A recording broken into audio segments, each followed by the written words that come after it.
My search led me to the study of the spiritual forces with which all of us are blessed. And it was in this field that I came upon a clue which has enabled me to help millions of people to find their earthly destinies. I want to describe my discovery in the simplest terms possible, because it will reveal to you why it is true that whatever the mind can conceive and believe, the mind can achieve, regardless of how many times you may have failed in the past or how lofty your aims and hopes may be. I caught my first fleeting glimpse of the profound law which provides the means by which we may choose our own purpose in life and attain it, while I was being coached by Andrew Carnegie during the organization of the Science of Success philosophy. I had just finished telling Mr. Carnegie that I feared he had chosen the wrong person to give the world the first practical philosophy of personal success because of my youth, my lack of education, and my lack of finances. Well, at this point, Mr. Carnegie delivered a lecture that I shall never forget, because it changed my entire life and paved the way for my helping to change the lives of millions of people, some of them not yet born.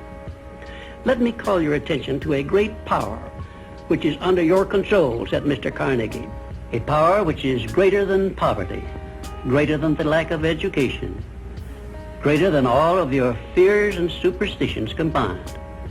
It is the power to take possession of your own mind and direct it to whatever ends you may desire.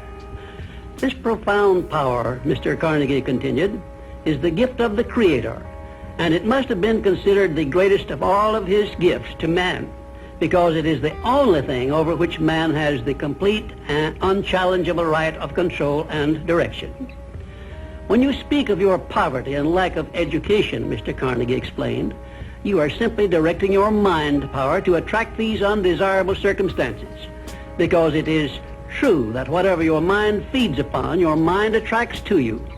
Now you see why it is important that you recognize that all success begins with definiteness of purpose, with a clear picture in your mind of precisely what you want from life.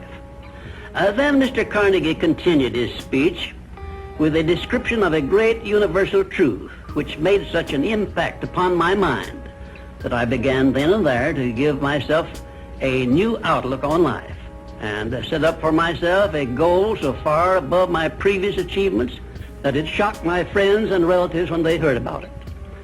Everyone, said Mr. Carnegie, comes to the earth plane blessed with the privilege of controlling his mind power and directing it to whatever ends he may choose. But, he continued, everyone brings over with him at birth the equivalent of 2 sealed envelopes, one of which is clearly labeled, the riches you may enjoy if you take possession of your own mind and direct it to ends of your own choice. And the other is labeled, the penalties you must pay if you neglect to take possession of your mind and direct it. And now let me reveal to you, said Mr. Carnegie, the contents of those 2 sealed envelopes. In the one labeled riches is this list of blessings. 1, sound health. 2, peace of mind. 3, a labor of love of your own choice. 4, freedom from fear and worry. 5, a positive mental attitude. 6, material riches of your own choice and quantity. In the sealed envelope labeled penalties, Mr. Carnegie continued, is this list of the prices one must pay for neglecting to take possession of his own mind. 1, ill health. 2, fear and worry. 3, indecision and doubt. 4, frustration and discouragement throughout life. 5, poverty and want. 6, and a whole flock of evils consisting of envy, greed, jealousy, anger, hatred, and superstition. Now, my mission in life is to help you and everyone who needs my help to open up and use the contents of the sealed envelope labeled riches. And the starting point from which you must take off if you wish to write your own ticket from here on out for the remainder of your life, I will describe for you in these simple instructions. 1, procure a neat pocket-sized a notebook, or something on the order of this one here, loose leaf affair. And on page 1, write down a clear description of your major desire in life, the one circumstance or position or thing which you will be willing to accept as your idea of success. And remember before you begin writing that your only limitations are those which you set up in your own mind or permit others to set up for you. And 2, on page 2 of your notebook, write down a clear statement of precisely what you intend to give in return for that which you desire from life. And then start in right where you stand now to begin giving. And 3, memorize both of your statements, what you desire and what you intend to give in return for it. And repeat them at least a dozen times daily. And always end your statements with this expression of gratitude for the blessings with which you were gifted at birth.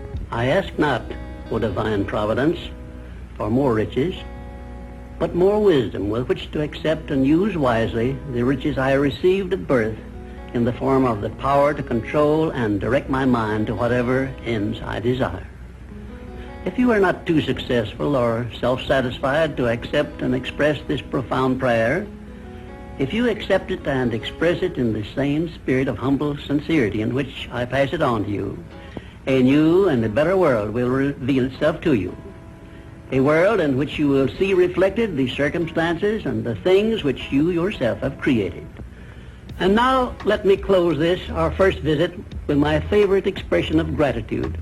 O divine providence, I ask not for more riches, but more wisdom with which to make wiser use of the riches you gave me at birth, consisting in the power to control and direct my own mind to whatever ends